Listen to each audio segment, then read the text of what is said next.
तो लामाणीचो इन्सिडंट जो घडला म्हणजे एका लामाणीन दुसऱ्याक स्टॅबिंग केलो. हाचे वयल्यान दिसता की म्हणजे सगळ्याच सोंपता कशें on the law and order front. आनीक हाची जबाबदारी कोणें घेवपाची? मेन म्हणटा ती होम मिनिस्टर जो आज चीफ मिनिस्टर आसा ताणें घेवपाक जाय. आनीक सगळ्या मंत्रिमंडळान जे आसा इन द कॅबिनेट फॉर्म ताणें सगळ्यांनीच ती वांटून घेवपाक जाय एकमेकाक.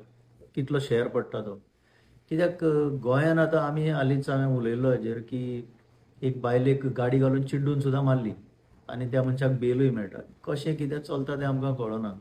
वयता थंय क्रायम वाडत आसा आनीक क्रायम वाडली म्हणून एक सायड जाली पण क्रायम ताजें सोल्युशन आनीक त्यो क्रायम कश्यो सोडयतात ताजेरूय मोठो प्रश्नचिन्ह येता. आतां हालींच म्हाका कोण सांगतालो कुंकळे पुलीस स्टेशनार एका गोंयकाराकूच व्हरून बरोच मारलो म्हणून. Something bizarre is happening. So local लोकांची सिक्युरिटी कितें हातून? जे बरे बरे ट्युरिस्ट येतात तांची सिक्युरिटी खंय? सो हाजेर खरेंच व्हेरी सिरियस विचार जावपाक जाय अशें म्हाका दिसता.